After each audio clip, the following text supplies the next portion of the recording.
Hopefully it'll be a fast stream today, since I can't stay up too late, but I plan to get this little lake here and maybe take out a furnace golem. so so in between time since I last streamed, I did some off-screen mining, as they say, and I was able to duplicate the maximum smith upgrade process. So all my weapons are finally up to 25 and 10, and I don't have to worry about inaccurate comparisons and wondering if what should be what. Now that I got some of those upgrade materials from the DLC, I can just duplicate max upgrade stuff. So with that said, I also got some extra great katanas, and I noticed that the Dragon Hunter's great katana, compared to quality great katana, it does a teeny tiny bit more damage naturally, so that's kind of nice. I like that. And then for the quality great katana, it's buffable, obviously, and you can do Ash of War. And so the Ash of Wars I'm interested in are obviously the great katana unique one, which I did a lot of testing, playing around at the Halig tree, because that's where I like to test weapons. And this actually has decent poise damage and also bleed buildup, because this is a something like a greatsword, kind of like curved greatswords are technically like the same weight class as greatswords, right? This is like the same weight class as greatswords too. But what's more interesting about great katanas is they're in the same weight class, like damage class and Ash of War class as great swords, but they're way longer. So what I'm finding is that there's actually a lot of Ash of Wars that you'd be interested in using on a great katana, and it's not just that they're so stinking long. They're like longer than curved great swords, and they're longer than normal great swords. They also have really high damage too. So I don't know if like a part of the balance is maybe they swing just a little bit slower than great swords. It's total conjecture.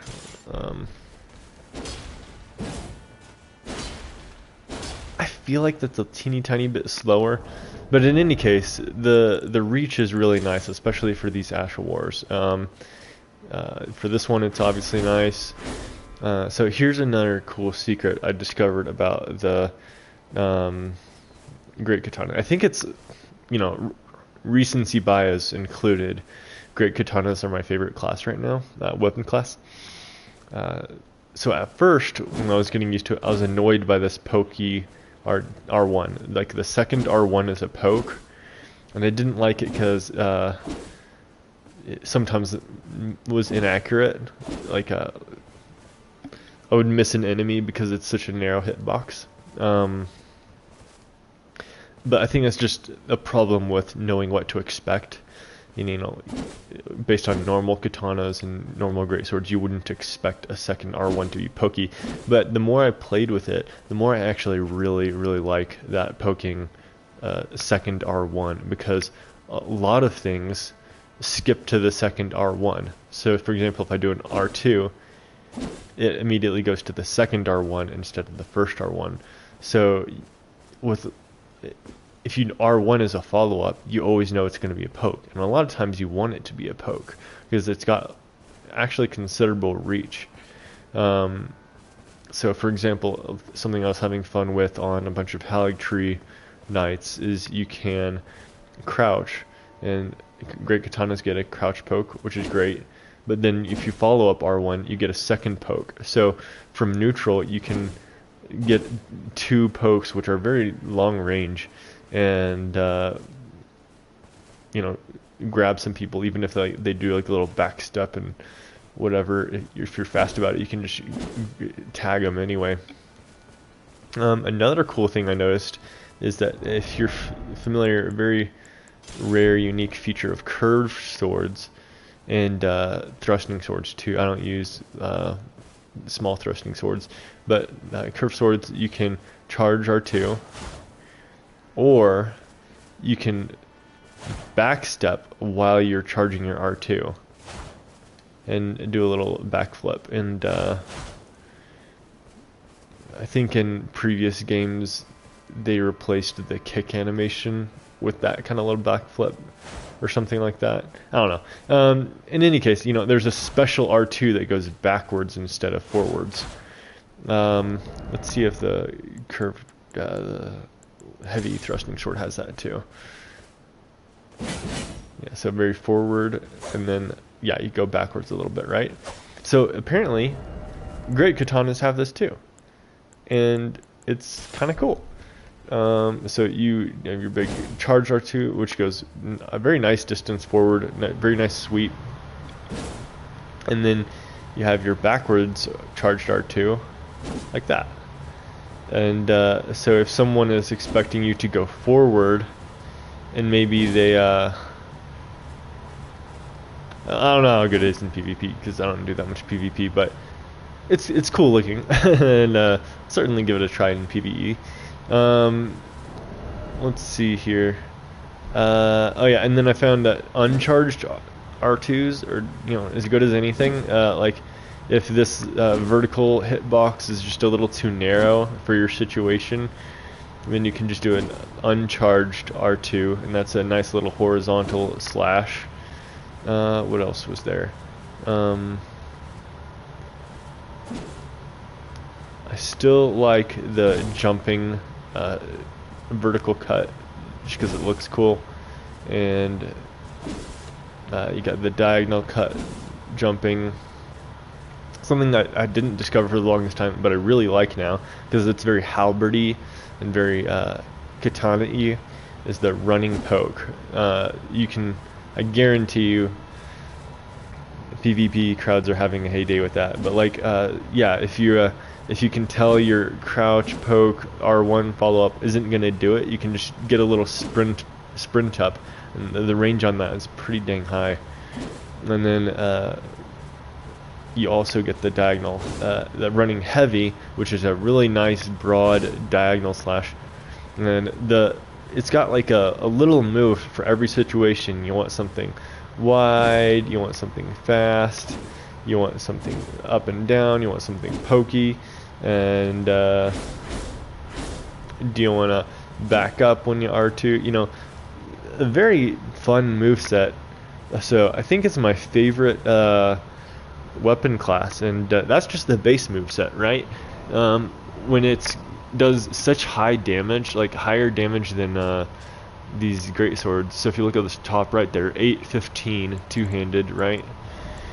If I go to Bloodhound Fang, obviously Bloodhound Fang is way more damage, but if you go to the quality Omen Cleaver, it's not that much more. The curved sword, curved great swords do more damage than great katanas, it would seem. But only because Bloodhound Fang is crazy and the Omen Cleaver is not that much more damage. So then, so remember 830 versus 815 for Omen Cleaver versus Great Katana, and 815 is Great Katana. Now compared to normal Great Swords, the Knight's quality Great Sword is 801, so it does 14 more damage than a Knight's quality Great Sword, but it's way longer, and it has bleed built into it. So if you wanted to compare it to the Flamberg, which is not nearly as long, the Flamberg only does 764 damage compared to 815. So the great katanas are, as far as I can discern, a very strong weapon class, and you can get on-demand pokes like a claymore, but the claymore only does 793. So yeah, we're looking. It looks like a very fun, very versatile weapon class. Let's see here. So the next Ash of War I'm interested in using with the Great Katana is Flame Strike, because although the moveset is very versatile, a lot of the times I felt that a lot of these vertical hits have kind of narrow hit boxes, and the pokes have narrow hit boxes, and you can get a nice broad far-reaching R2, but that's just a little slow to charge up. So I wanted something I could use if someone is right up on me and yet also still has a broad hit box. And the Great Katana is also great for it because it's just so dang long. Long weapons are always good weapons when it comes to Ash of Wars. As long as their damage isn't like absurdly bad, and the damage is really dang good here. So, long weapon, high damage weapon. It's kind of like the what do you call that? It's like a Knight Rider glaive of katanas, if that makes sense. Anyway, Flame Strike is still quality infused because it does the most damage on my build that way. But yeah, nice little close up, nice little fast AoE area swipe, and also quite long weapon. So I like it. And I know a lot of people think that Flaming Strike is overused, and yada yada, and I hear ya. But I don't use it that much on this build. I just have 2 curved swords. Yeah, so I'm gonna have fun with it personally. And next I have a Double Slash, and I have a love-hate relationship with Double Slash because it looks so cool, but I just want it to have poise, and it doesn't have poise, right? So I have some katanas around here. Yeah, a Nagakiba has a nice, really fast double slash, and I don't mind that. It's fast, so it's allegedly usable. I'm not gonna say I'm good at using it, right? Because I depend on poise a lot and hyper armor a lot, but it sure does its job as far as I'm concerned, which is looking cool as hell. But when I've always wanted double slash on something a bit heavier and a bit harder hitting, so I put it on some great swords. You could put it on like a halberd or a reaper or something, but I want it on a sword personally. So I put it on this claymore, but the range is just not that good, and you don't get any hyper armor. You can still get knocked out of it, and I still think it's cool, so I still have it on this little claymore here, and it's fun to use or whatever. But like, the Great Katana actually makes it like really enjoyable, because that, like, even if the damage is a little bit better, yeah, but like that extra bit of range actually makes all the difference, because it feels so bad to do like this teeny tiny short range double slash with a claymore and just whiff it because they're out of range, right?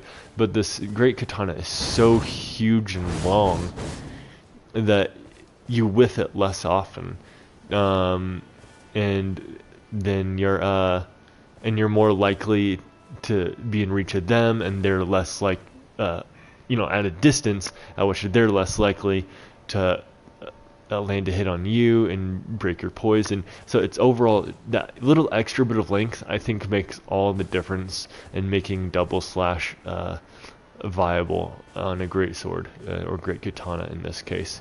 And it's a great katana, so why shouldn't we double slash it? It's very on theme, and so I'm very happy to have a weapon class that makes heavy double slash more viable.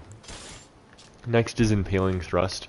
This might be a slight testing environment bias, because I was testing on the Miklos Halig tree, but so many enemies have shields, and really strong shields at that.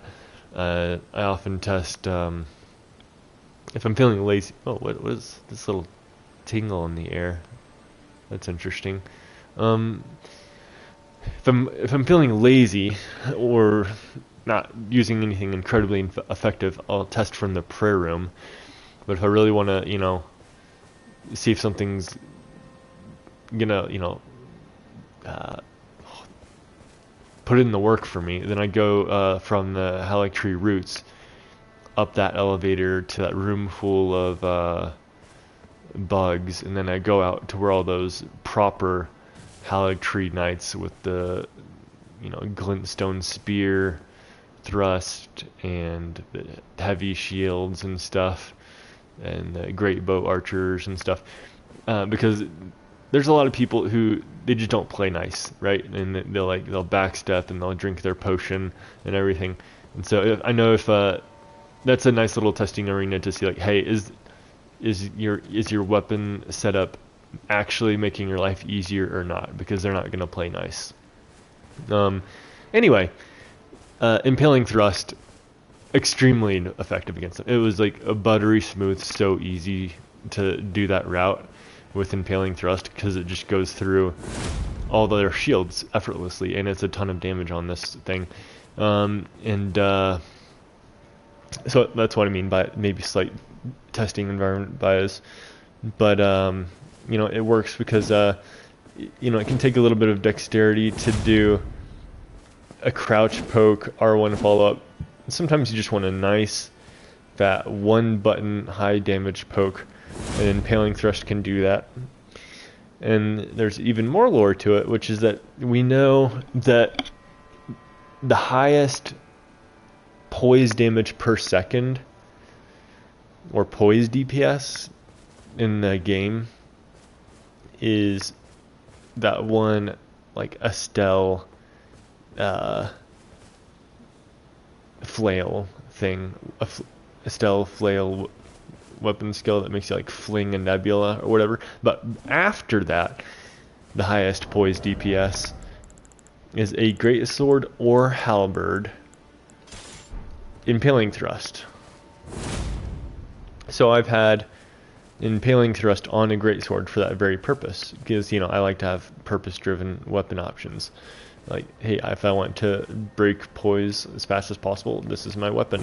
But what we're seeing is that great katanas are the same damage class, same Ash of War class as halberds and great swords.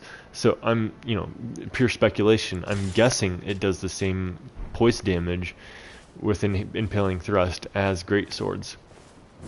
But it's got that longer reach again, right?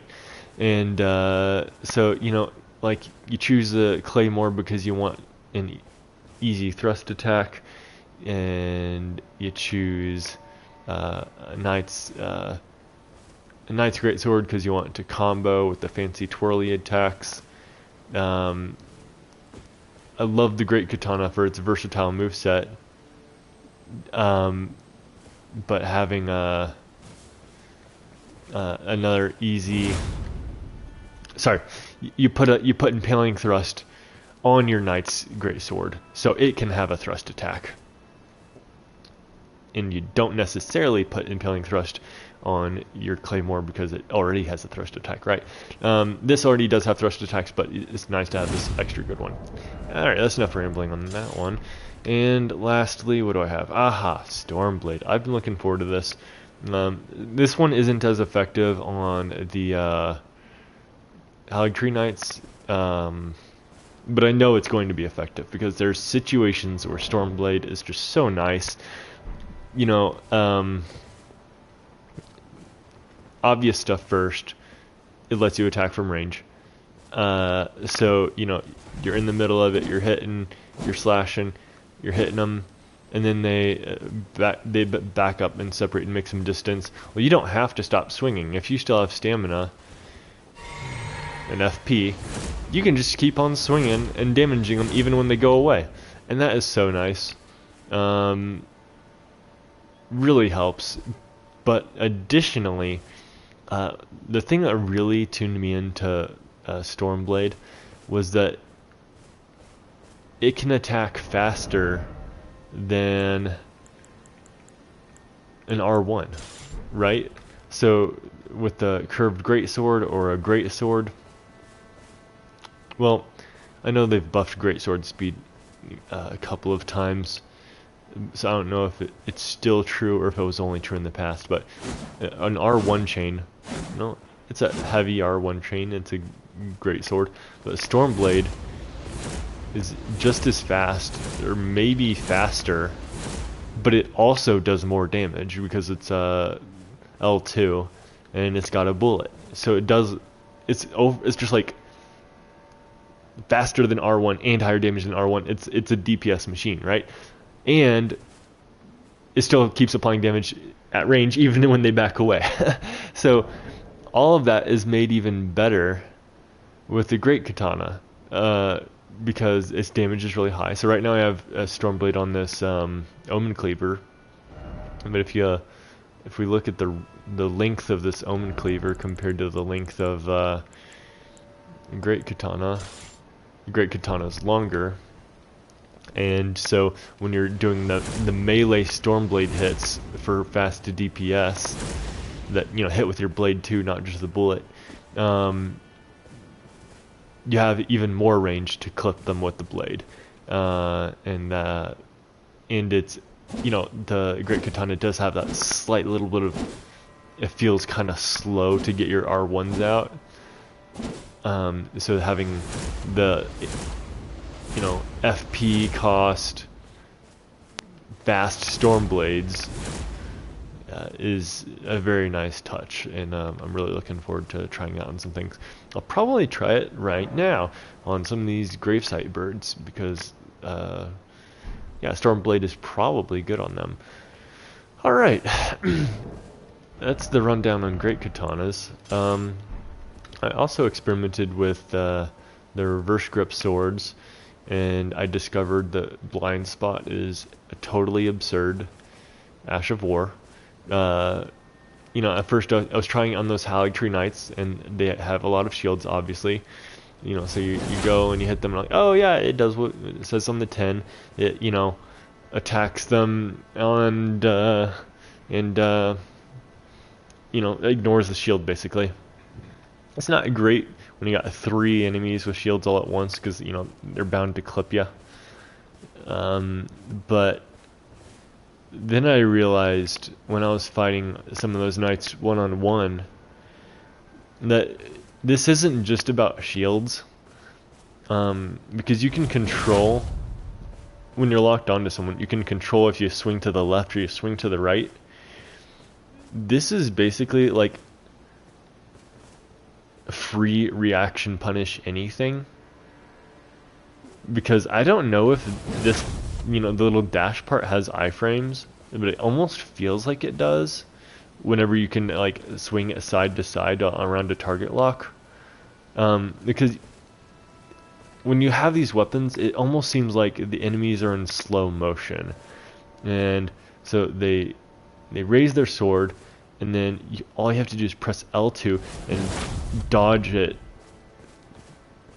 I don't know if it's an iframes or it's just straight up, so fast it's a hitbox dodge. You just go around it, and you can basically blind spot punish anything. It's not just about enemies, they're holding their shields up. You can blind spot punish almost any move. And I think it stuns them a lot of the time too, because it's an L2, so it's going to hit hard. So that was kind of shocking. And I'm a little concerned about it, if it might break the game a little bit, break PvP a little bit, but who knows. I haven't PvP'd on the DLC yet. but you know, it certainly looks effective for PvE at minimum. And I also looked at Raptor the Mist. Raptor the Mist is not something I've used a lot, except for the Heroes Graves chariots. But so you know, less about the reverse grip swords and more about Raptor the Mist. I noticed a lot of the time when you dodge Raptor the Mist, it doesn't take FP unless you jump into the air. But a lot of the times, if you just duck, you dodge the thing anyway, and you can dodge 1, 2, 3. You just keep dodging stuff by ducking under it, and it doesn't cost FP, and that was a surprise to me. But this does have very fun jumping attacks, so it's fun to use with Raptor Mist. Yeah. And lastly, I got Royal Knight's Resolve. And so I tried a few other Ashes of War, like Spinning Slash and I don't know, some other stuff. But none of the others really spoke to me stylistically. But Royal Knight Resolve just kind of takes some of the things that the reverse grip swords do and amps it up. These reverse grip swords have a good R2, like a really good R2, because the range is really big. And so anything that has a good R2, it's always a good idea to put Royal Knight Resolve on it. And like I did that for the Claymore and for the Zweihander. Anything that has a uniquely good R2 is worth considering Royal Knight Resolve, including this. So this R2, I think those big hefty Haligtree Knights, not the Clean Right Knights, but you know, the tall knights with the great shields,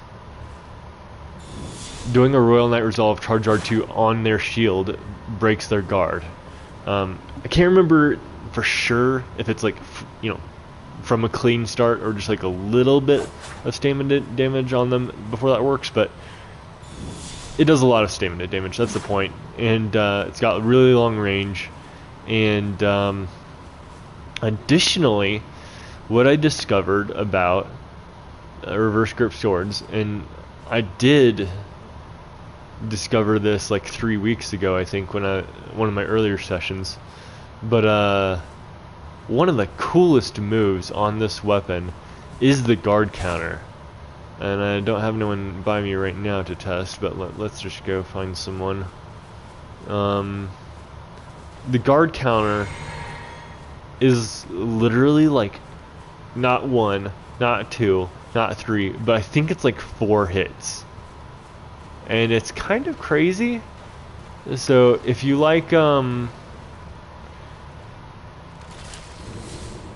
multi-hit builds, check this out. See that?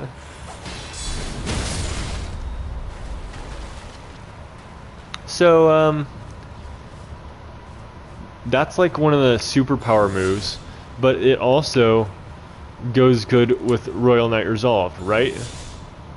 Watch this.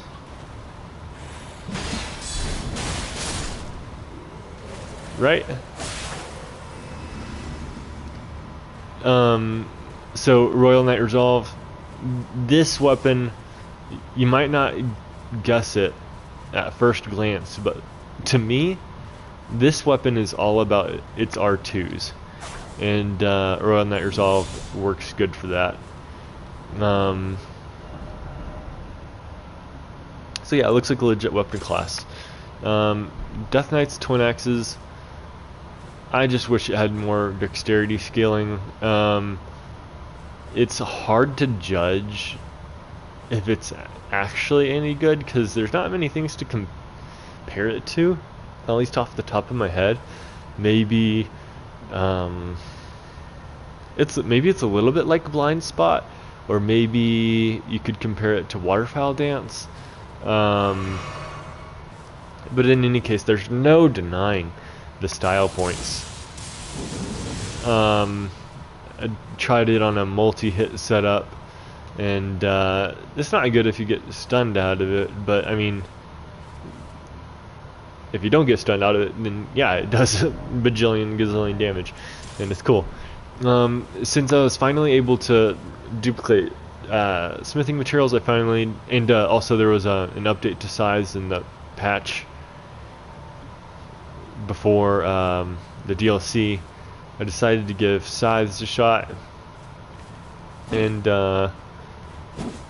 yeah, I'm not sure what I'm gonna think about it, but what I did find is that I don't use Stormcaller very much, but I might be willing to give it a shot on this. And about Stormcaller, I never really found something I like for it. I know a lot of people like it on the Great Stars because of the healing HP part, but I don't think it's just not compelling to me, personally. It's like the amount of HP you get from 3 hits, 2 hits, and then 2 or 3 more hits. Like, it's not a lot compared to being stuck in one place. I don't know. Maybe if you're surrounded by mooks or pawns or whatever, weak mobs, and just surrounded on all sides, it gets a lot of multi-hits. Whatever. I'm just not interested in using Great Stars in that way, because this kind of played out.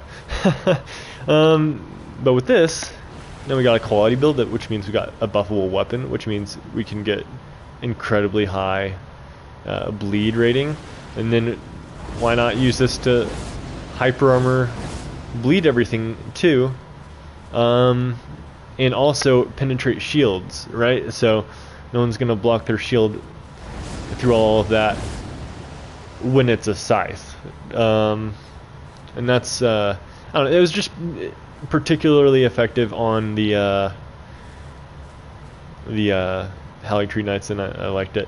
And also, there is Sword Dance and there's other stuff, but there's just not that many. The trouble with scythes is that, like, every Ash of War that's good on a scythe is better on a different class, and I don't like to. I like everything to have one thing they're best at, right? Like Sword Dance, way more damage on this Great Axe than any scythe. Yeah, there's other choices. You can Stormcaller more damage, but you got the shield penetration gimmick and the bleed gimmick that really helps out, I think. I switched out my lightning Great Stars that I used against a Furnace Golem for this. I love the fashion of this Executioner Axe. I just needed to upgrade it to plus 25, so I finally got the chance to do that, and almost forgot to put my retainer in. Excuse me for a moment.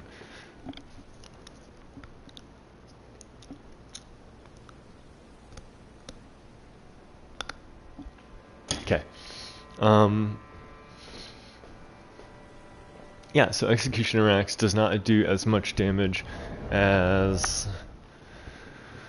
some of these other great axes, like the Long Haft Axe or the Crescent Moon Axe, but it's decently close, and it just looks cool as hell, right? And it has, it does have the bonus to critical hits. I did find, at least on a couple of testing examples, that the Misericord still does more damage on a crit. What can you do? But this does do lightning infused more damage than the Great Stars lightning infused, and so I thought, hey, this can be my new dedicated Furnace Golem weapon. Lightning damage and prayerful strike. And it's not exactly like the Dragon Slayer Armorer's Great Axe in Dark Souls 3, was close enough. Um, obviously there's an Ashavor that, unless you slam down lightning, that would be closer. But I do want peripheral strikes on it. Alright, so Savage Claws, what do you call these? Beast Claw. First of all, it removes your gauntlets, which I don't like. Second of all, the damage is pretty low, which I don't like. But I played with it enough, and I realized it has innate bleed, and you can bleed infuse it. So that's considerable. Now the question is, does it hit a lot? And the answer is, yeah, it hits a lot. So I'm not sure I like the moveset. It just kind of defies physics in a lot of places, like that right there. Yeah, it also has a little reverse R2, which is pretty fun. So you have a lot of control to move while attacking. You can move forward or move backward, defying physics and swinging around mid-air pivot points wildly. But you also, it doesn't do a lot of damage, but you get that extra bleed build up, and you know, do like 6 or 7 hits on an L2. And the hitbox is honestly so crazy because you're down near the ground and you're up in the air. You just accidentally hitbox evade a lot of attacks, at least on human-sized enemies. And so, you know, throw on a couple of multi-hit talismans, Shard of Alexander, Axe Talisman, whatever you want, and you're off to the races, to slap people in the face until they bleed to death. Still not sure I like it, but it might be, you know, speculatively, it might be competitive with the Raptor Talons for the fastest bleed.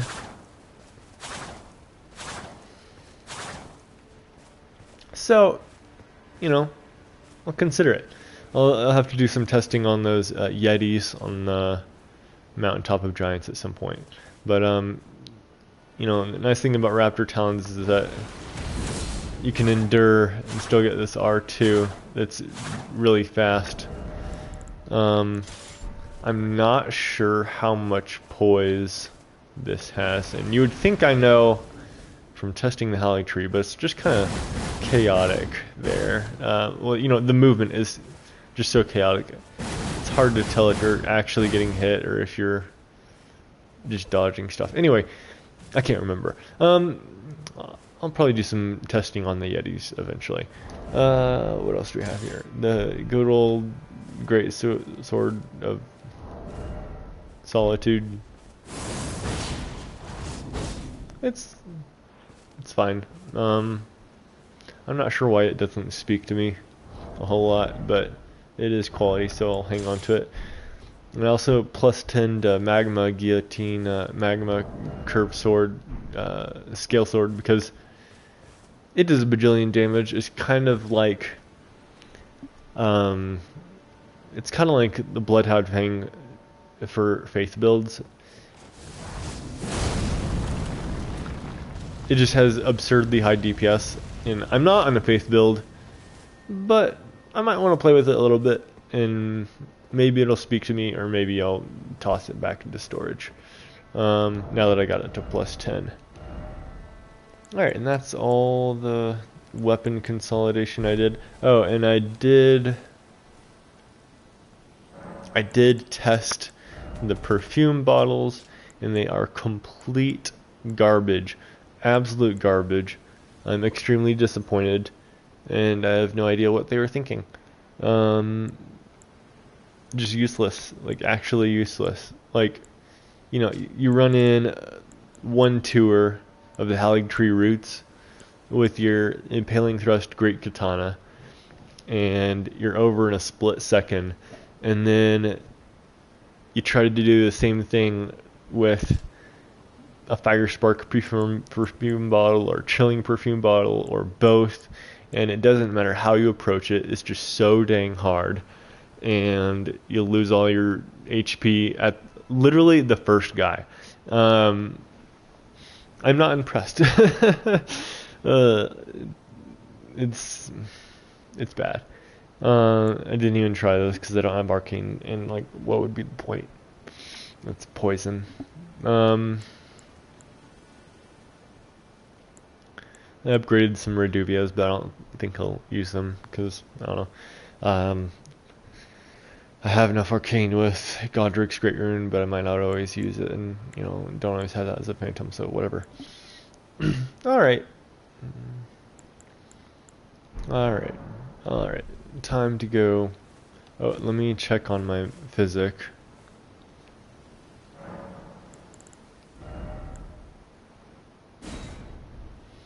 And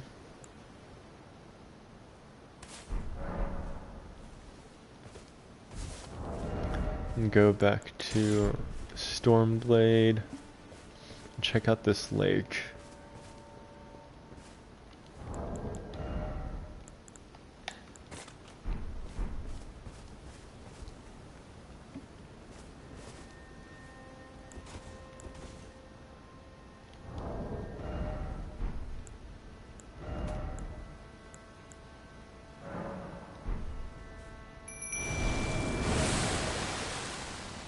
This is a big lake, so I wonder what's out here, or if it's just the birds.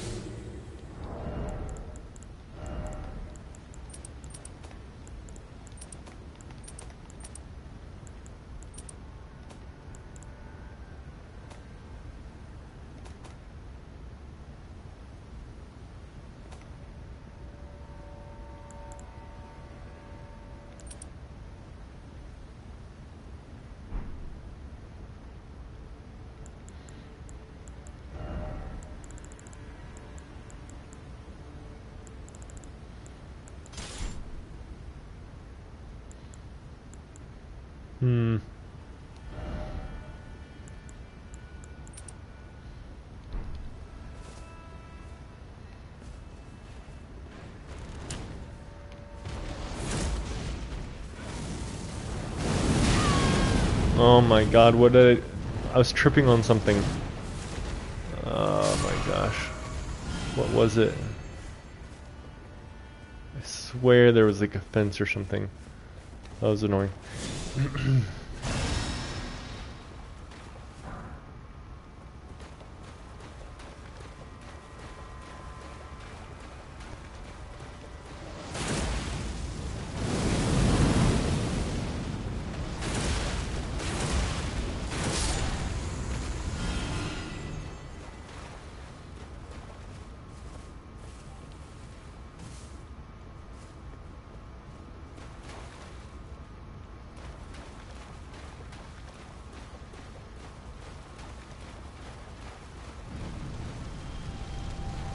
No way.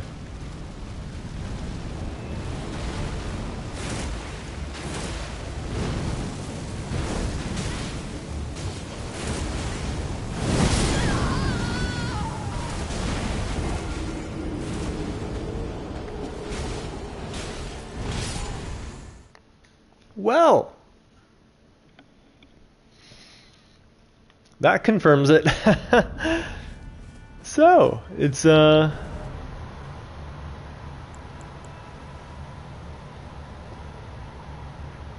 there's definitely related to the Deathrite birds. There you go. I know just the tool for this job. Don't I? Don't I? Yes, yes. Uh-huh. Come on. Right, hopefully, I doubt. I don't need my mimic cheer for this one. I don't think. Let's see.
All right.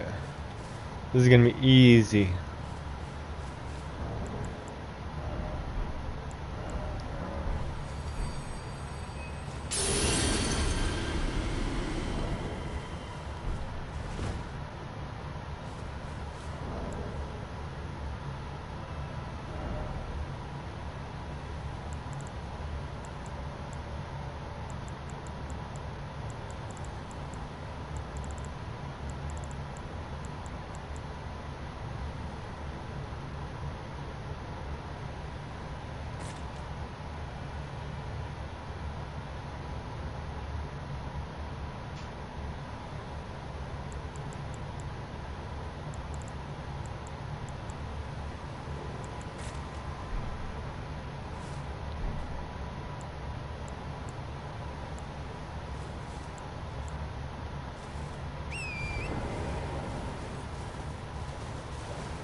Dang.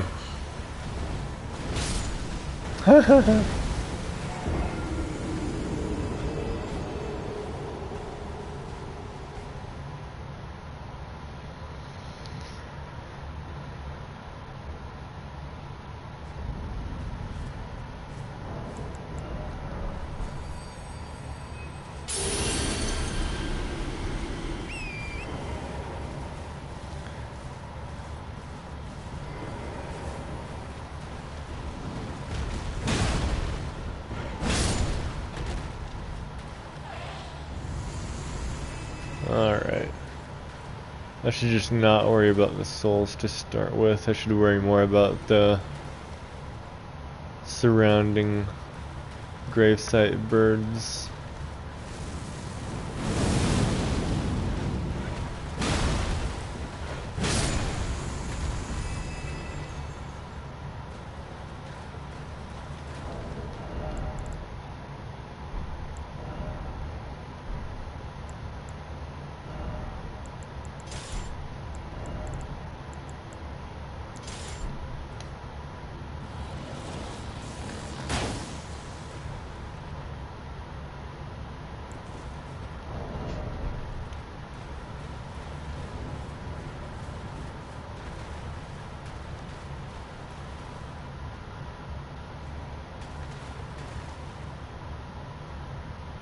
Come on.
Come on. Oh. It's like a competition to see who's more shy near them. Oh, no, you don't.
Shit.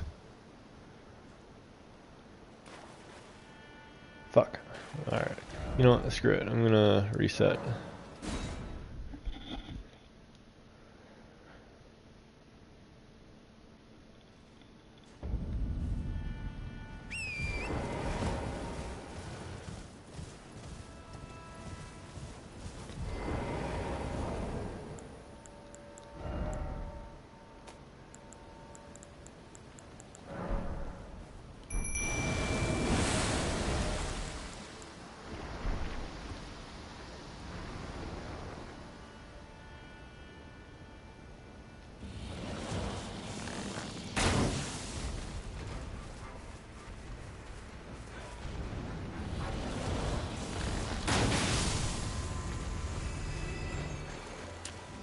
Alright, hopefully this goes good.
Fuck.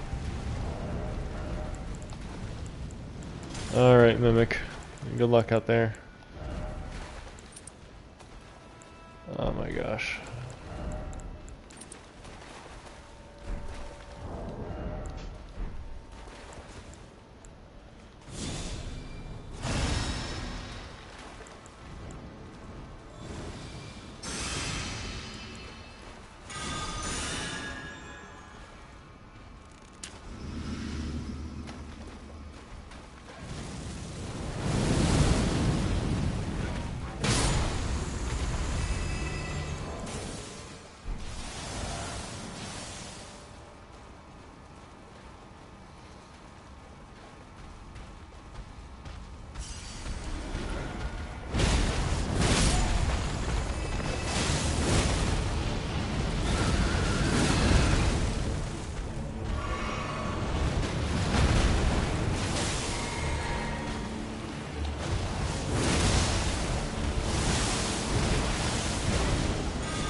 No way.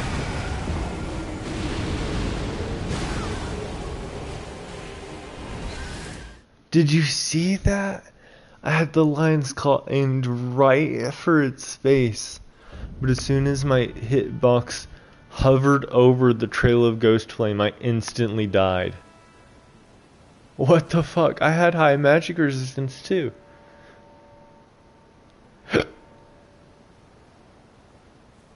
That's absurd.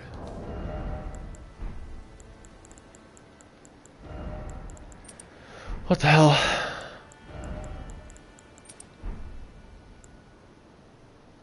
That's crazy talk.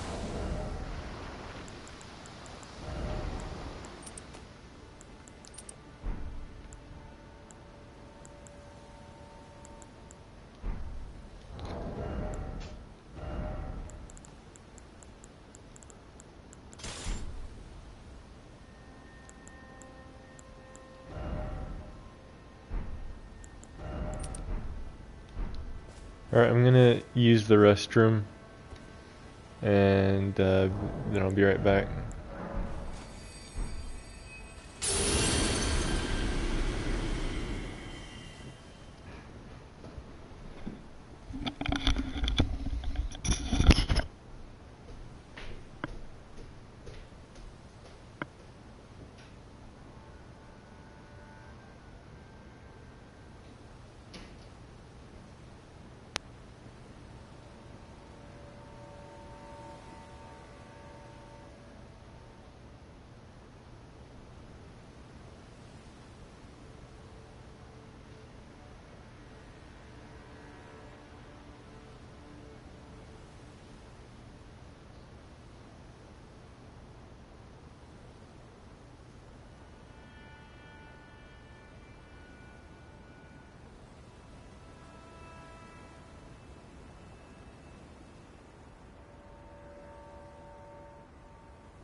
Alright. Probably not gonna have time for that furnace golem, but should be able to get through this guy, I think.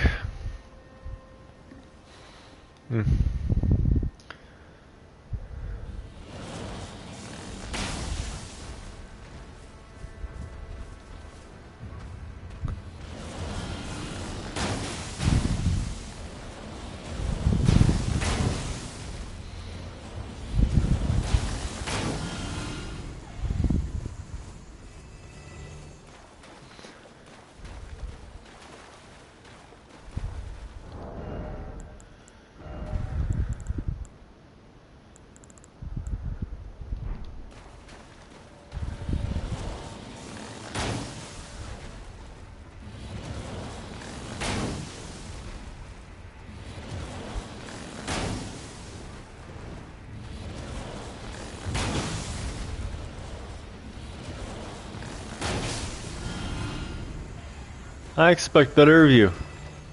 You should be using that more. I specifically kittied you out so you could help me.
Come on.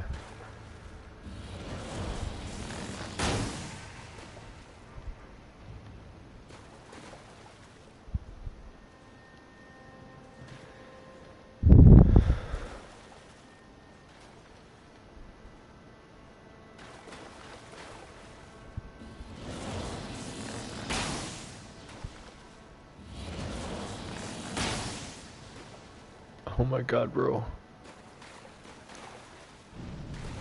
Yeah, here we go. Alright.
Alright.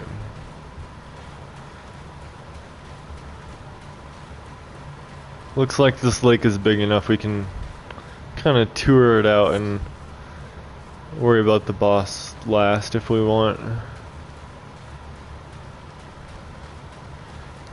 Also seems we can misdirect the boss about where to go with those arrows.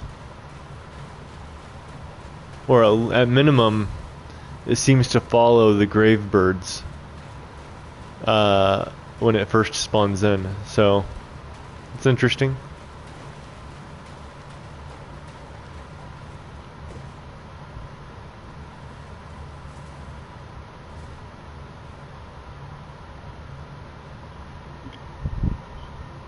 Where did it go? Is it... Okay, yeah.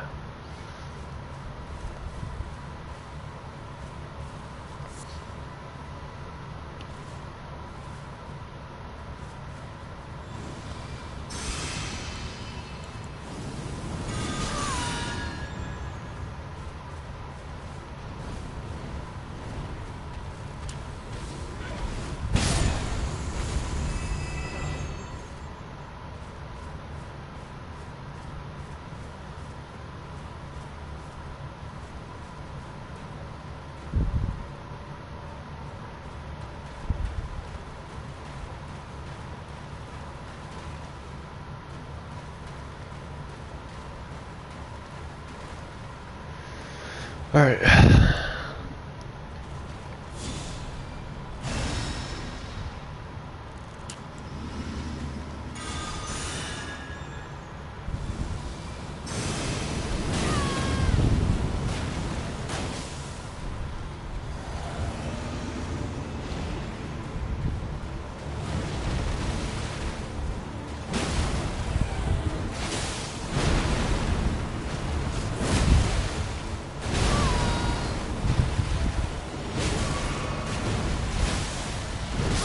Oh, come on. Oh.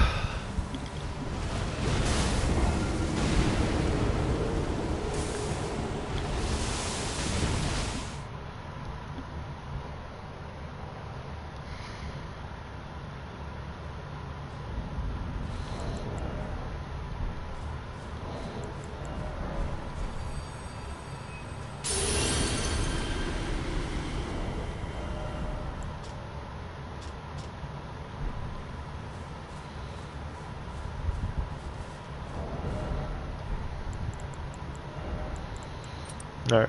I am getting a little bit more impatient each time, but not enough to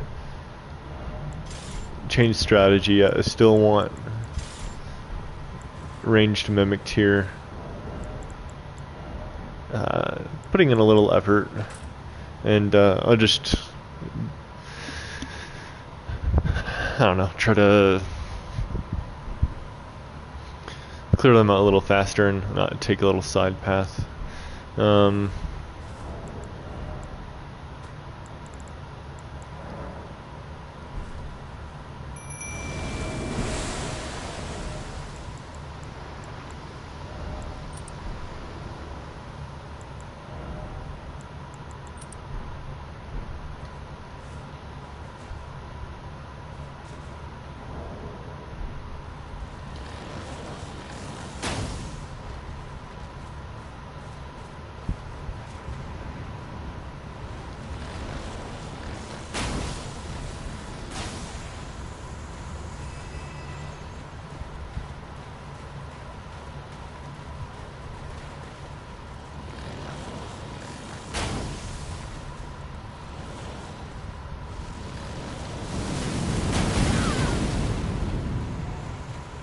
I'm counting on you. Put your arrows down range, man. Fuck.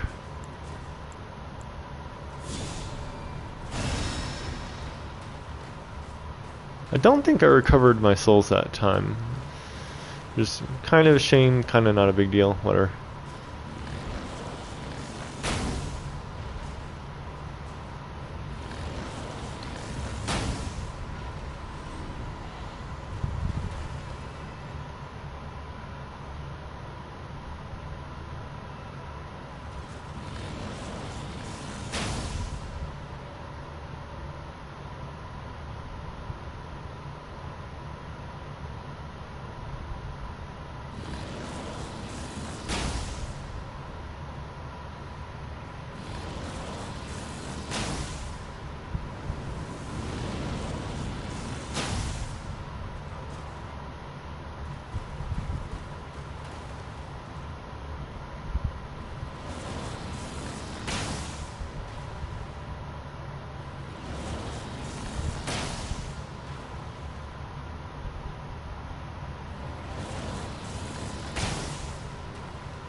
There we go.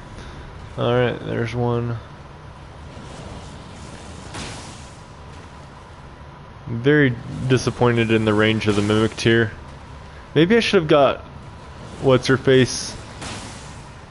You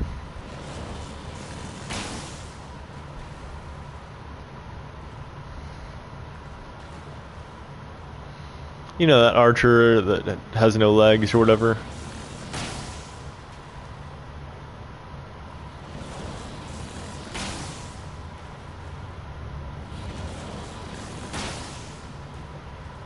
god, bro.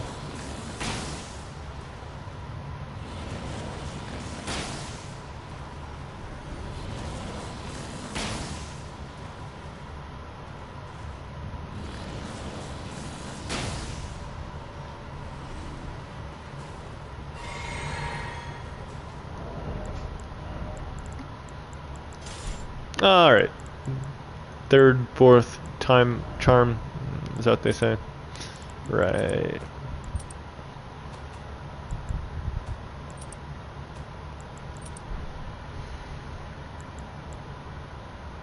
Okay. Okay.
Yikes.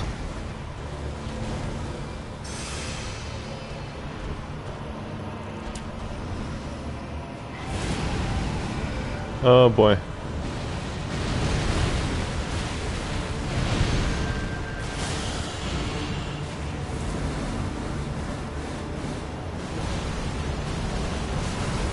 Almost there, come on.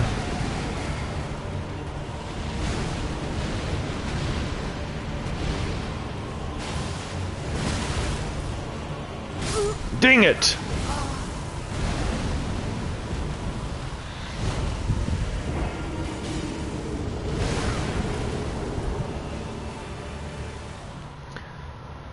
Oh my god.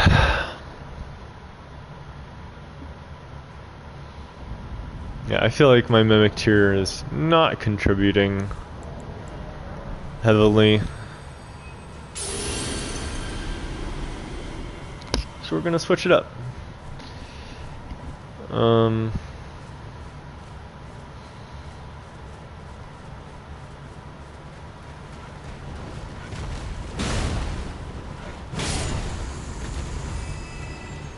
Yeah, this is way faster. A little more dangerous, but probably more fast than it is more dangerous. Well, okay, we'll see if I eat my words when it comes to those guys.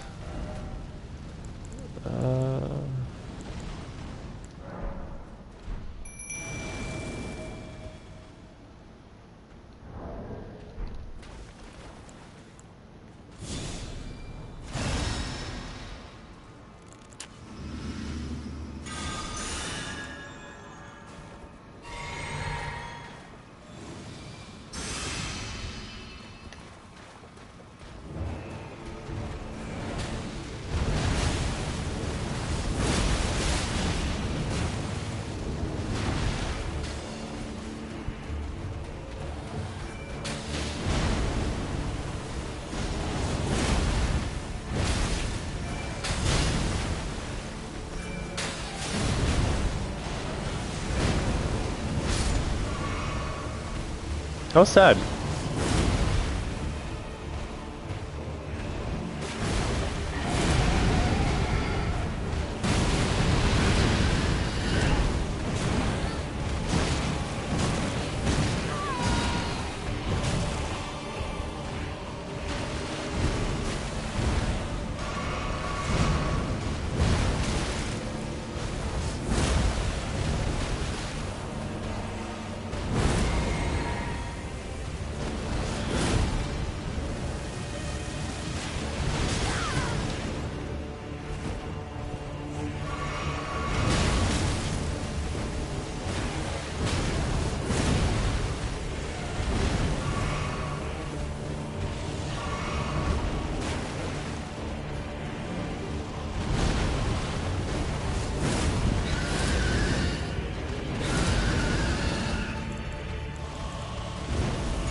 Okay. Okay. Okay. Okay. All right.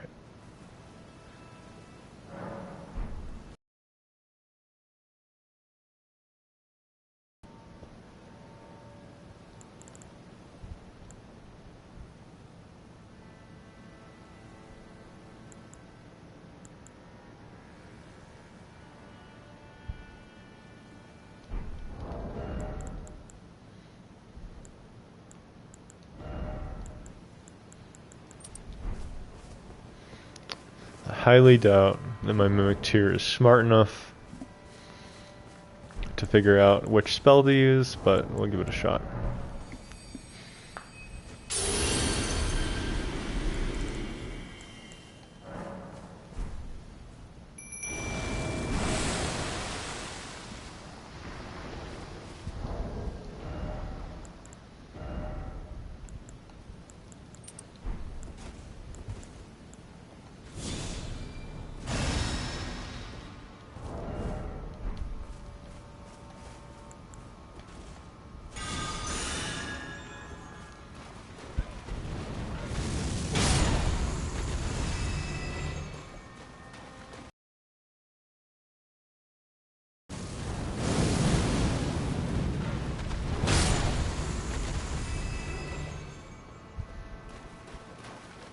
Get your butt over here.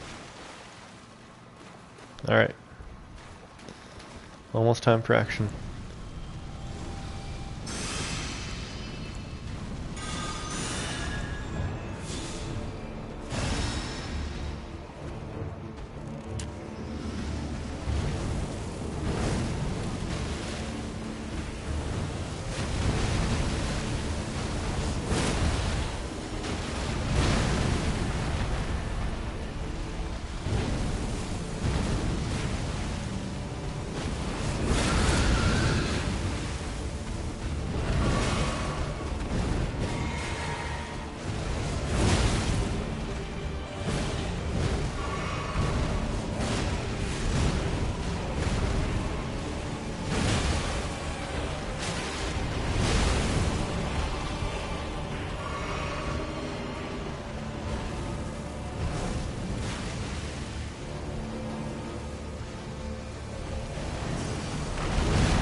You know what? I gave it the wrong talisman.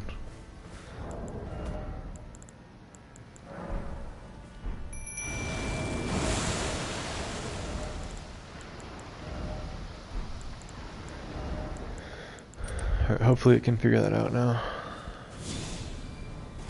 Doubtful, but we'll see.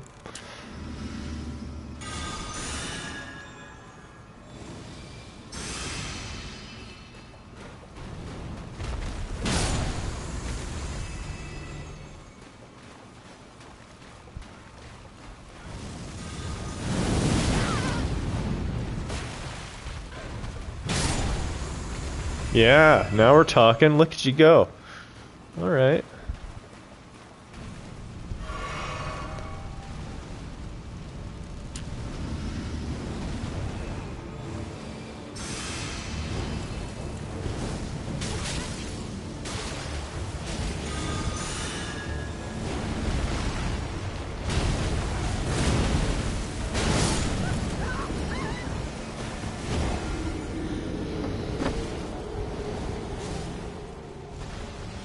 Look at that damage. Just from Mimic Chair. Alright. That was annoying.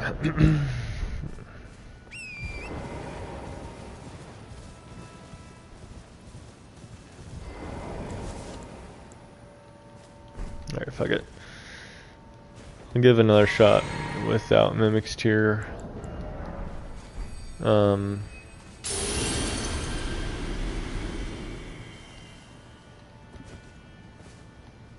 Because it's just a death bird and I might as well.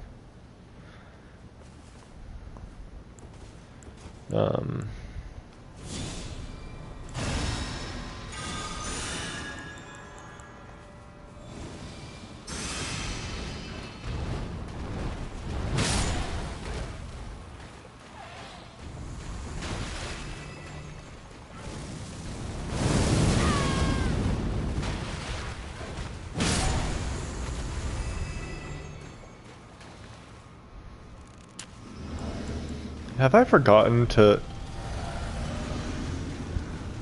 flask several times now?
It's really not a problem with damage, it's a problem with survivability, right?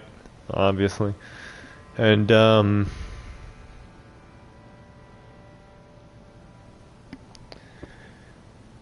have you seen the damage? Like, I have Spell Drake Talisman +3 on. I have the Dragon Crest Great Shield. I have an entire body buff dedicated to increasing my magic resistance. I guess I could have more health. Is that what you want from me? More health? Fuck you. That's what I think. Fuck you. I'll get more stamina.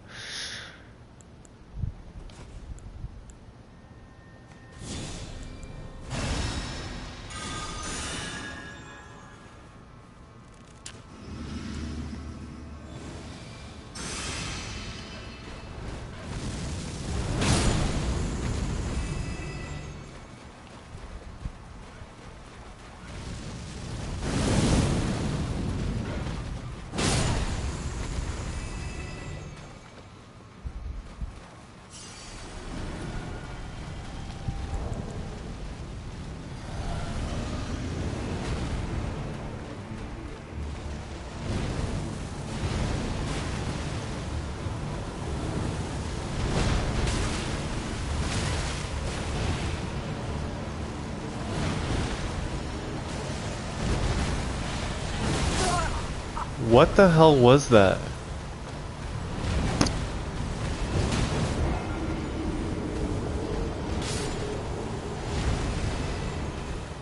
Alright, well I'll take a look at my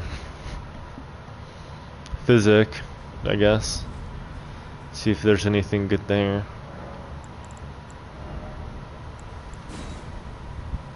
Man. Oh my god. Don't make me use perfumes on this bite. Don't make me use perfumes.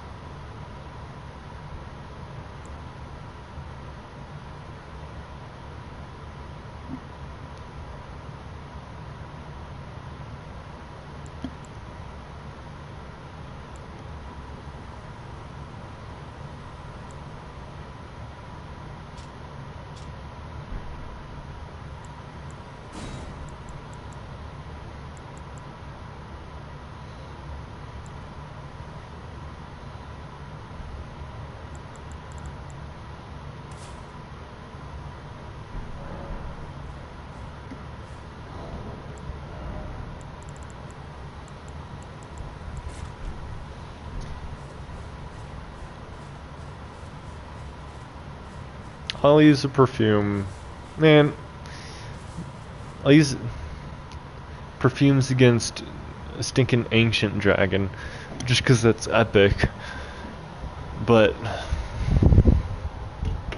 I'm sick of area scaled damage and HP.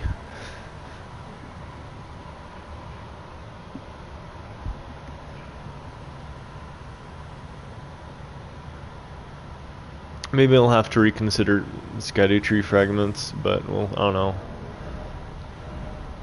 I don't know. Let's just try to get through this.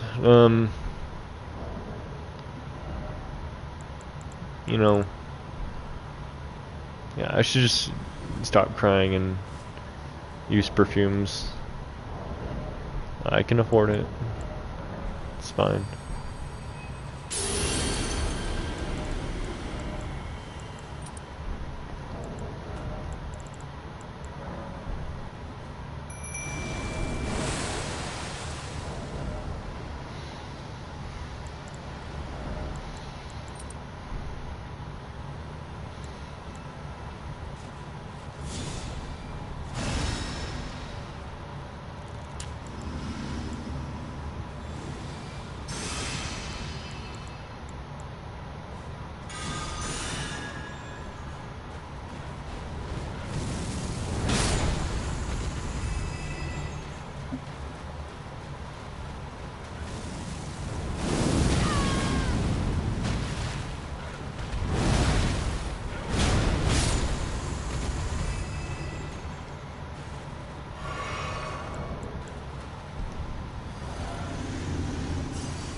Oh god.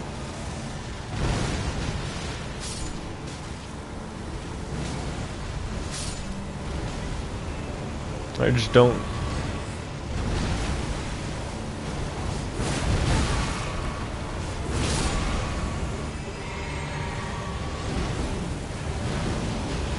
Sheesh.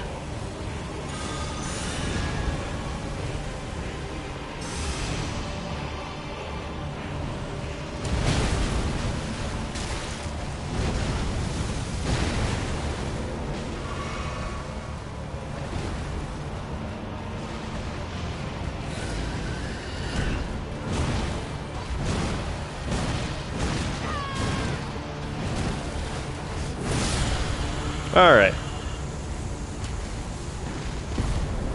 Good riddance. Never gonna miss you.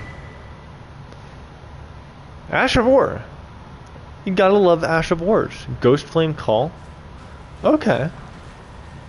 I'm excited. That could be good. We'll see. Ghost Flame Call. I mean, obviously it's gonna be magic damage, scale with intelligence, but if it's just frost damage, maybe it's a better Horfrost stomp? Who knows? I'm excited. We'll see. Or maybe it's a Ghost Flame weapon buff. That would be cool too.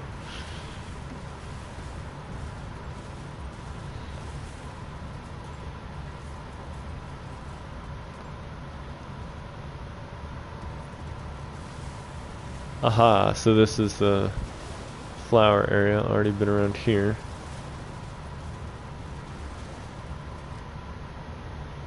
Right.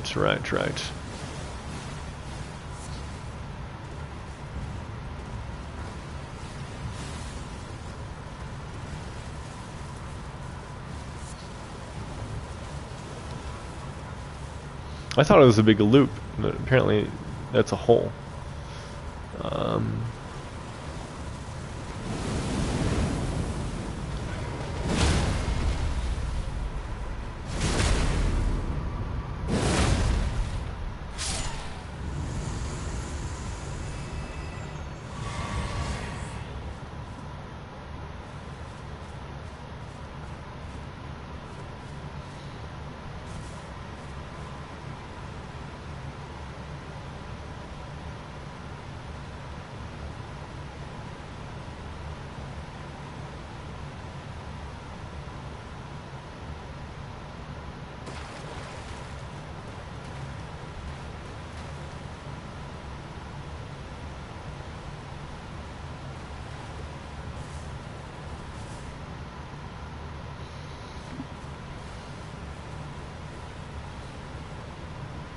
Wow.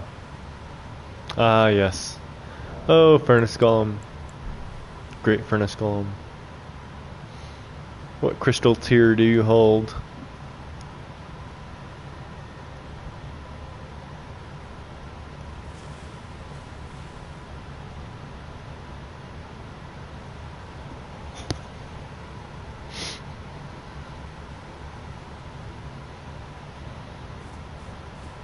Okay, yeah, so it did loop around. It's just, this lake isn't the whole thing of it. There's this giant hole. And these waterfalls go down here, but is that water too? It looks like it, okay.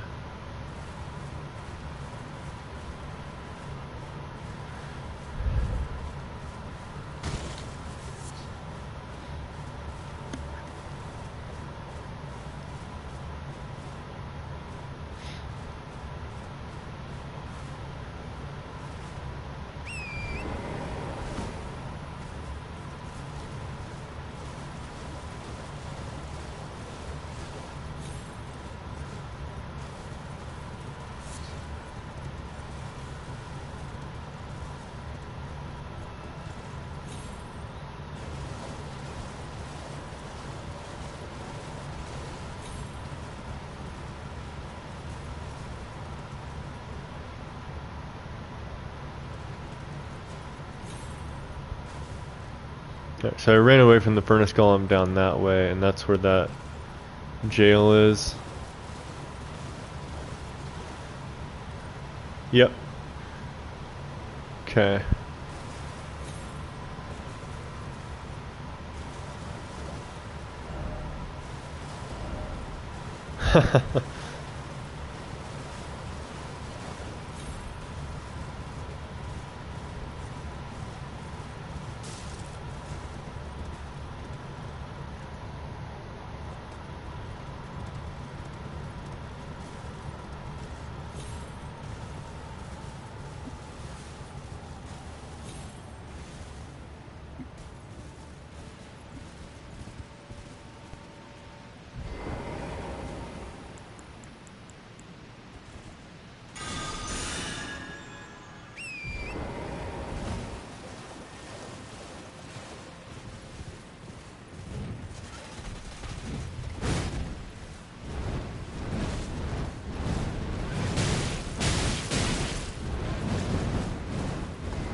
Alright, buddy. Stop being annoying.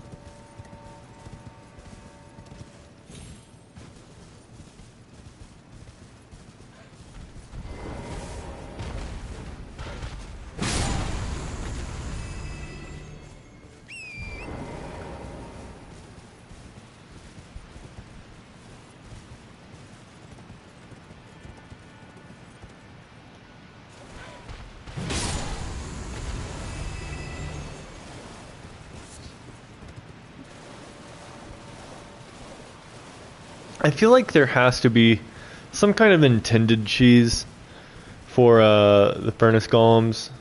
I just haven't picked up on it yet. Like there's a burnt town and it has a high elevation bridge. I'm wondering if you can battle it from the bridge. I never saw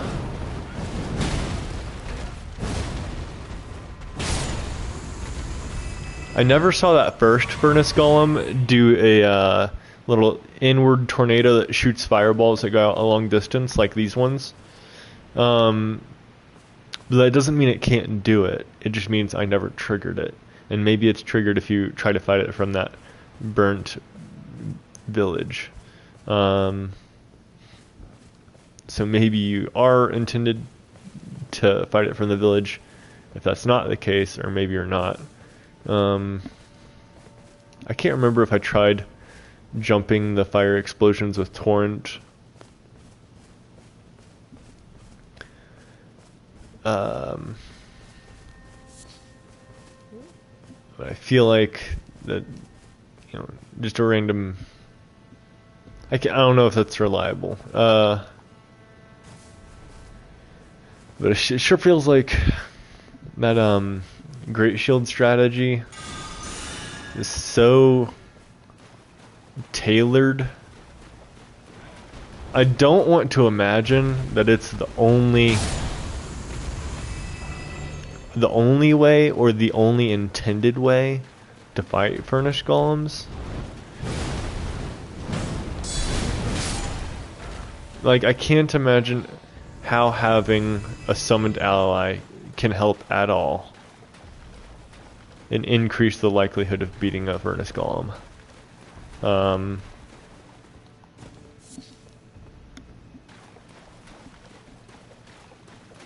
Maybe that's by design, I don't know. But I want to imagine there's more than one way to defeat them, or some intended puzzle cheese gimmick, but I haven't found it yet.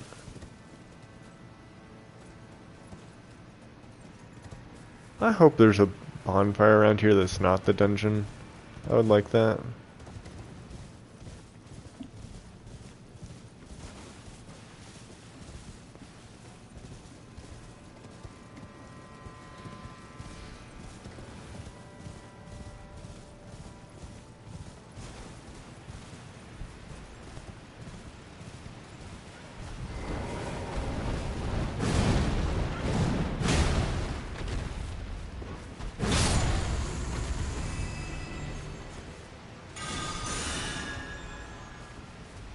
Looks like someone glitched off their post.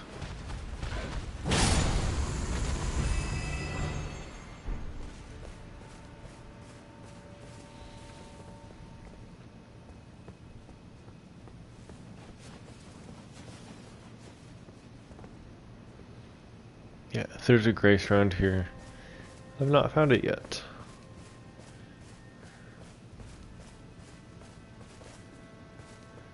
No, sir.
I want to do a sweep for a bonfire up here, possibly. If there's not, then that kind of sucks. That would be a extremely annoying run back.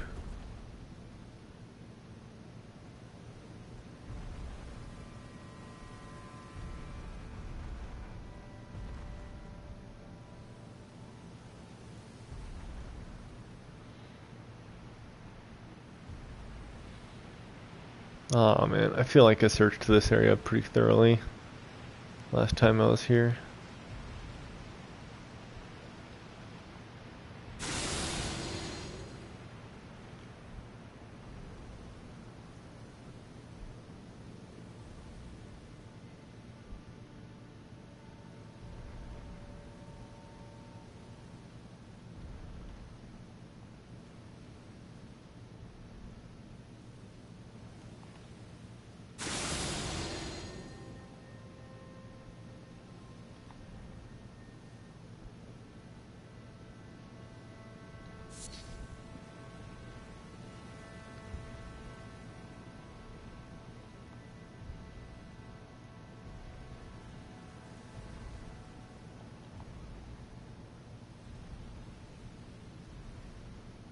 Is it just me or is he walking faster? Yeah.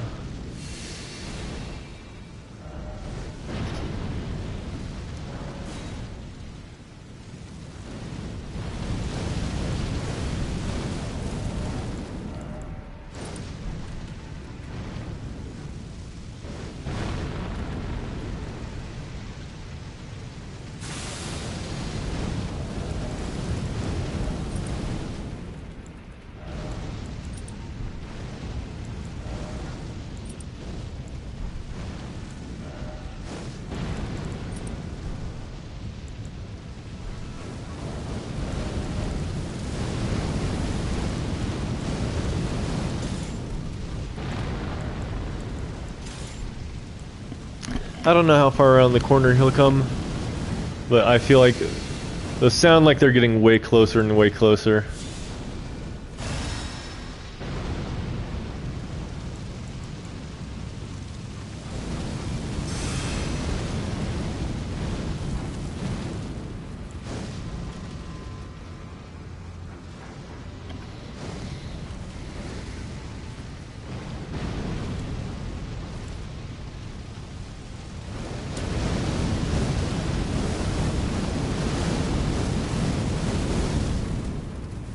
Hello. Hi. Nice to meet you. Bye bye.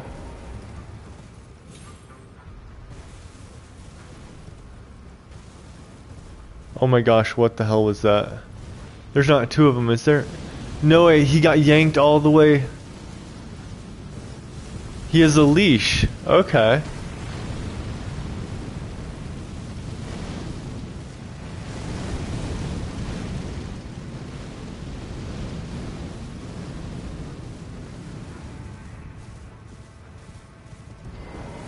I know he'll still fire at me, but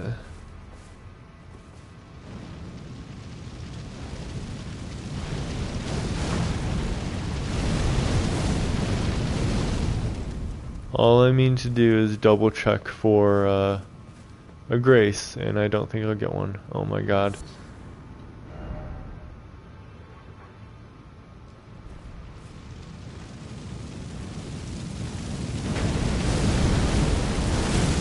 That is so much damage.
I guess that the best bonfire is in that dungeon then.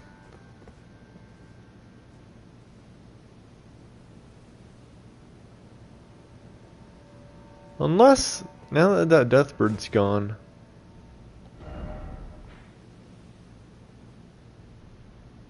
Fuck.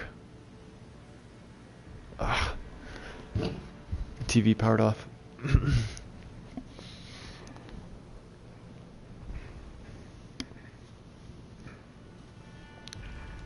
Alright, let's just get out of here.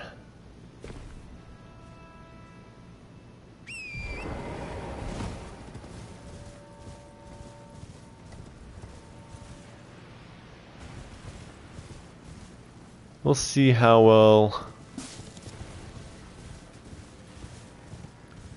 I remember the pattern and if I can execute it reliably enough.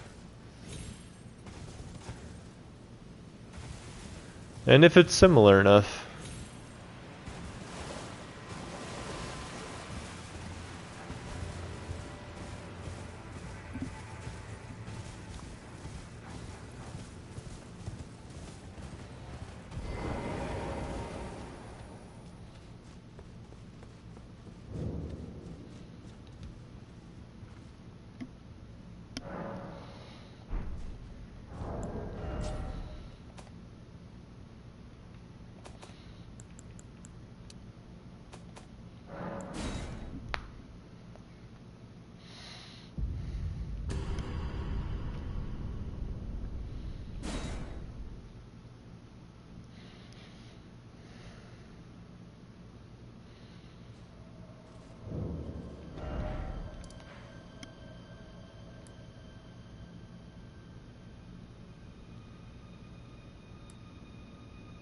If it's about here, right there, it's not much. Like, this jail might be a little bit closer as the crow flies, but you gotta get a little wiggly route. So I'll just go from here. Annoying! Alright.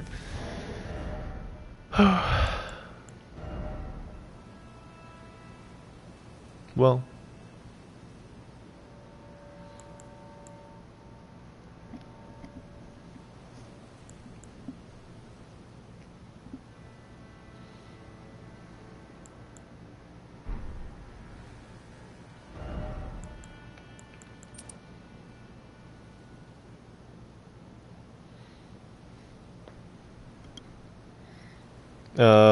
The nice thing about the Great Stars is you get a little bit of HP regen every single hit, and you do have to hit it a lot. Shoot. Well, this does a little more damage. What's the highest damage? Thingy I can get. Prayerful Strike.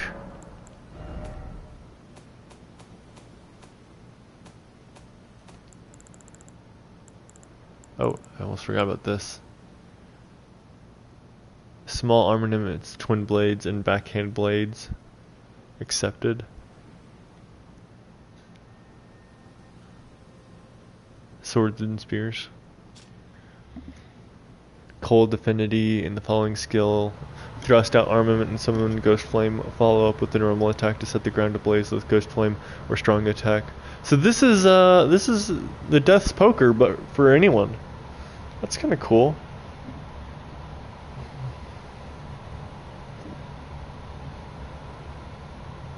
Is that usable on colossal greatswords? Or greatswords? Because it's accepting small ones.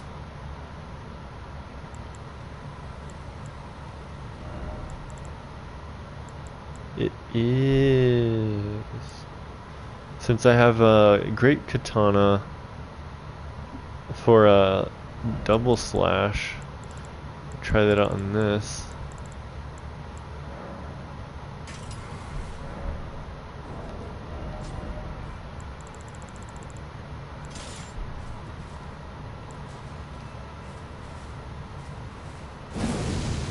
No way.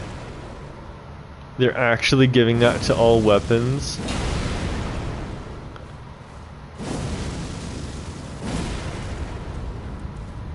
Holy shit. I love this. I mean, not because it's like great for this character, but I love that they're taking unique Ashes of Wars and letting you put them on normal weapons. I hope there is a lot more of that. That is awesome. Oh man. You know, the Death Poker just kind of looks ugly and stupid anyway, but now you can put it on any sword you want.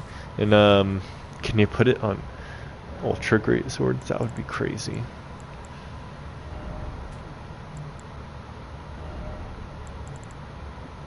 Nah, no you can!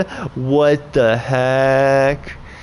So what happens if you slap someone with it? Right? Oh, that's so cool. We needed more Ultra Great Sword ashes.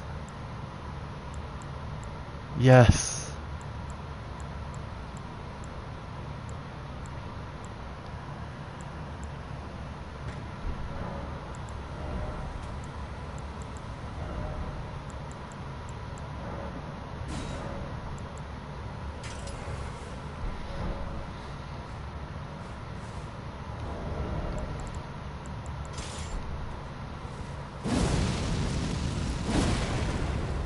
Yeah, that you see that horizontal swipe? Can you hit stuff with that? I like this.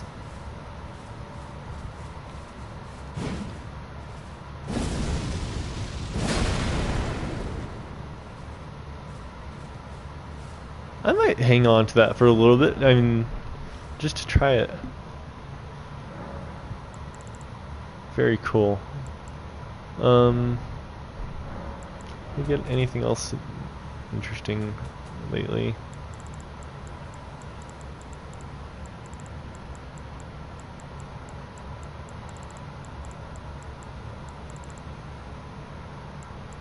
No.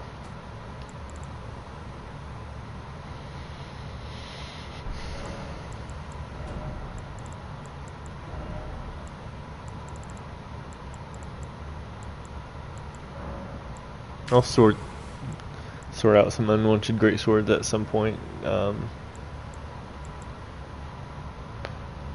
I'm never gonna choose a claymore to do double slash when I have great katana double slash. So I need to do some filtering, but it'll ripple down and put everything out of order. So I'll have to deal with it. Stylistically, I don't like that ghost flame thing on the gugs. Whatever. It's the highest damage gugs, so I'll deal with it.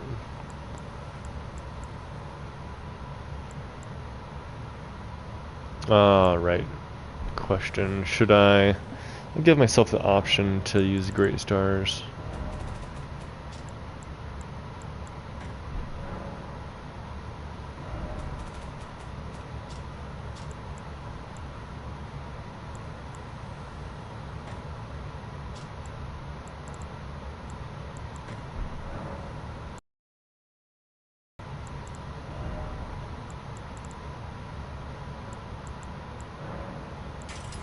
There we go. I don't know if that health adding up over time will be worth it, maybe. Maybe. Should also equip a misery cord in case I can manage to swap it. Soft swap in time.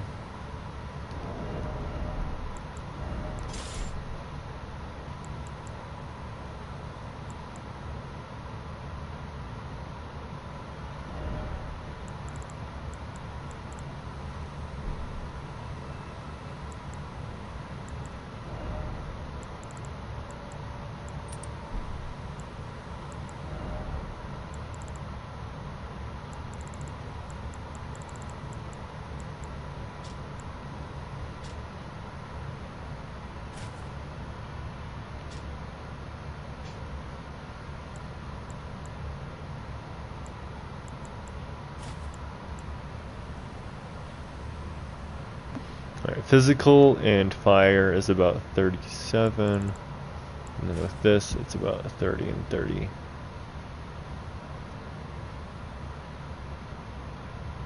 I'm not going to resort to that until I actually see if I'm running out of FP.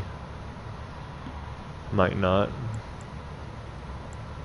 It took forever to find the strategy last time I fought this guy, but maybe it won't take forever this time because I already have a strategy, right? Okay. Something I should have done with that mimic tier, and I'll do right now, is remove the excess spells. There we go.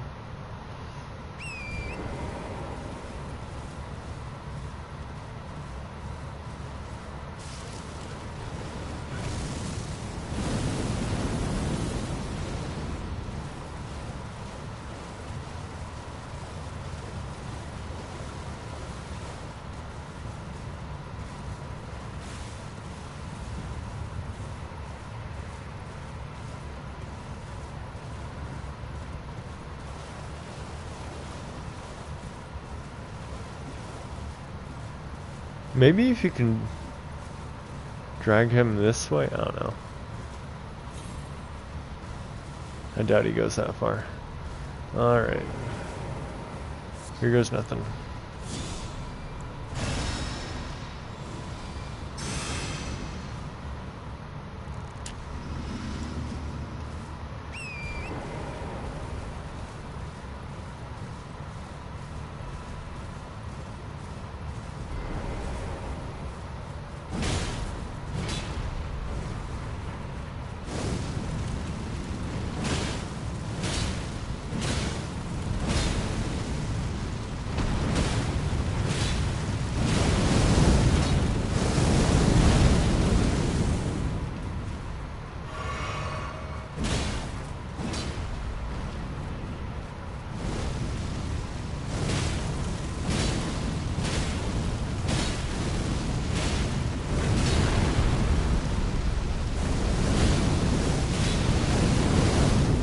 Am I even damaging it?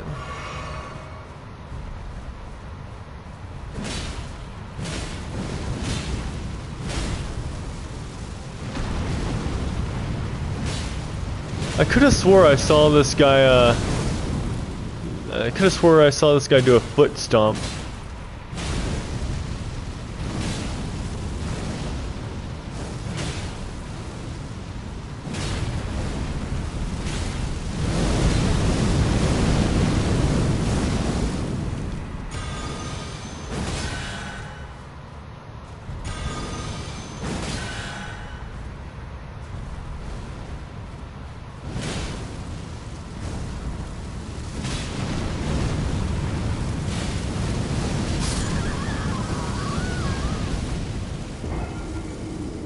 Is that doing no damage at all?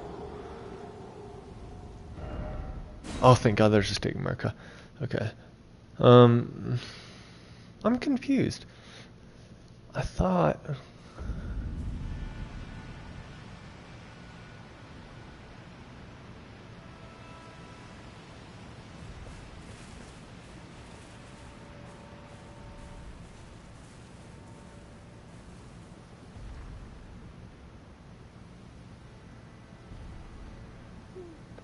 when I fought the first one, I could see the HP bar at least moving when he takes damage on his feet.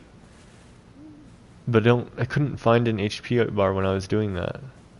I need to do a little experiment real quick.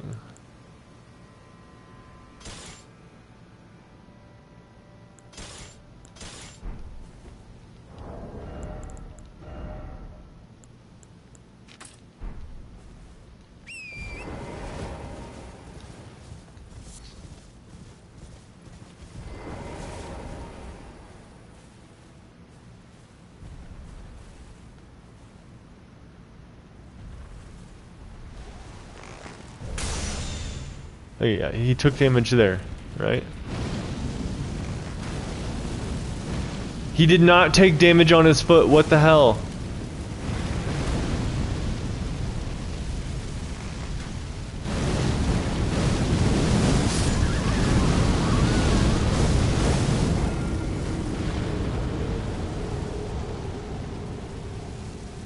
Okay, so each of them is like a little puzzle.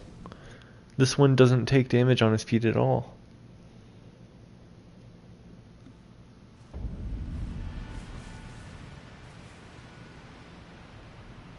Alright, I need to use the restroom again. And then we'll take a look.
Alright, so I'm gonna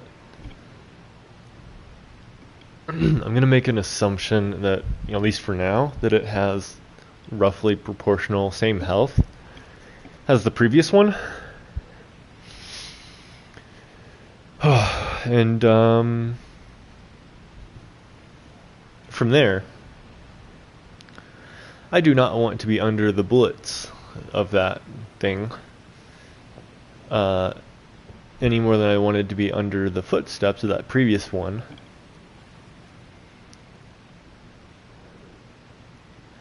But I found being under the footsteps of the previous one was pretty much the only way for me to do it, because I really, really don't think they expect you to take that first one out with just ranged abilities, because it had like 50,000 or more health, and we all have limited FP and limited ammo for ranged weapons. Yes, you can craft ammo on the fly, but only if you disengage from combat. So it's like they expect you to go and melee it properly, and I meleeed it properly by its feet with all the flames that you really don't want to be around. But here it's different, because the feet do no damage, or you do no damage to the feet, but they also don't have the exploding foot explosions.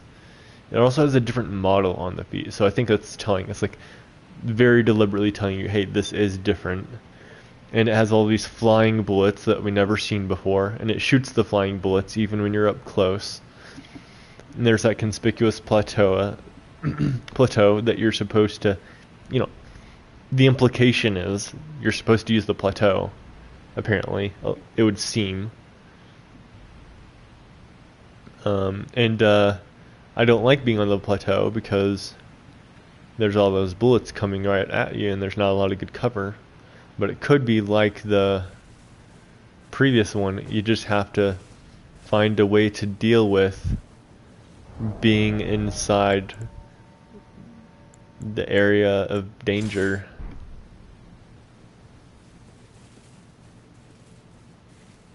And you just have to figure out how to fight it from the plateau. But I don't think it's gonna be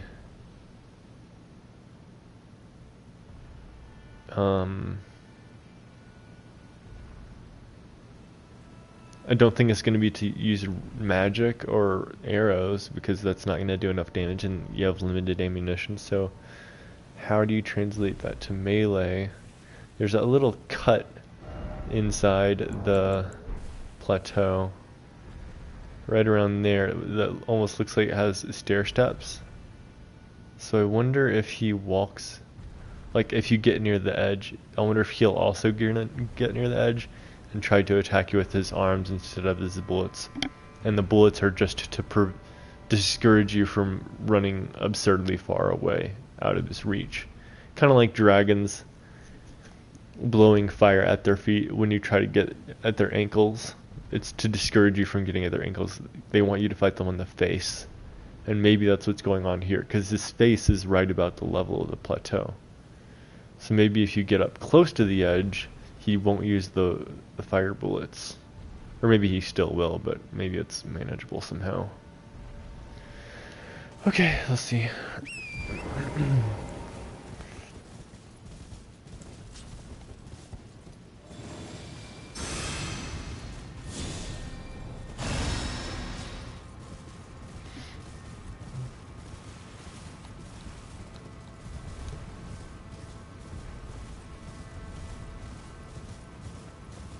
Hey boy, come over here.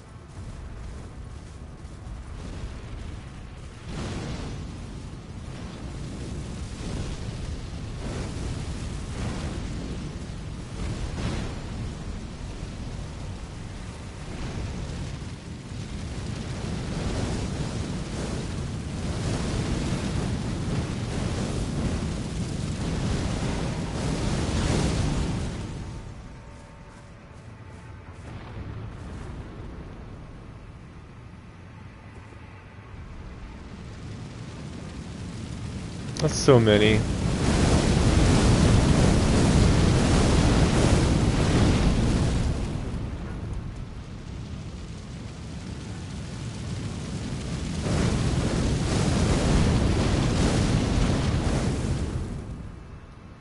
Alright.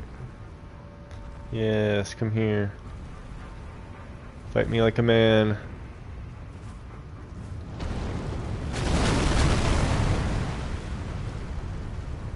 There we go.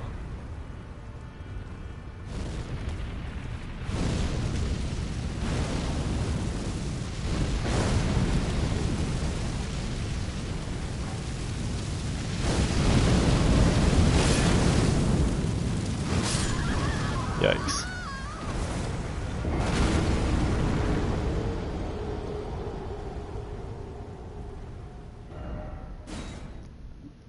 Alright, we're learning something. It seems like my hypothesis was productive and possibly more of it to be proven. We just gotta figure it out.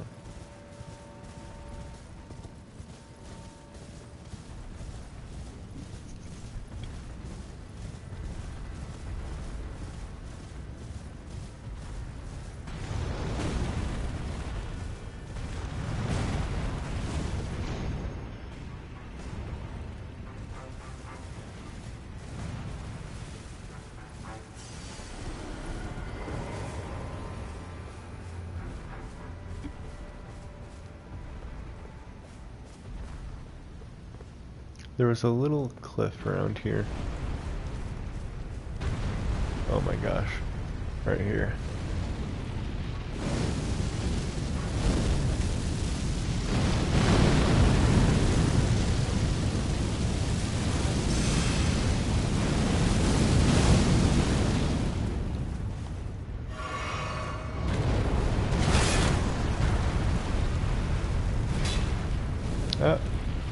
Oh, hello.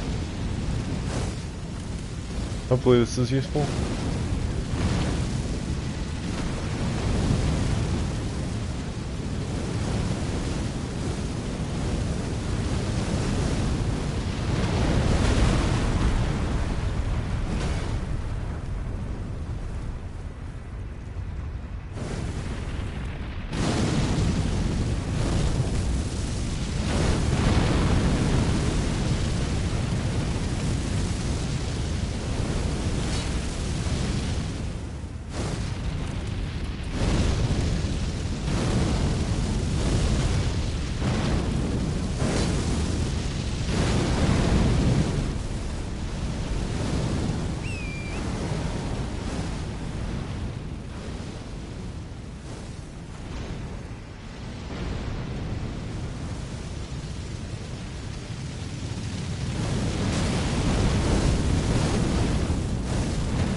Hmm.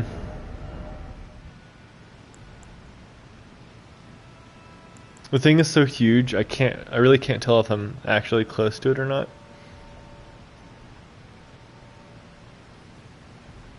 Like that spot is so conspicuous. I have to be onto something.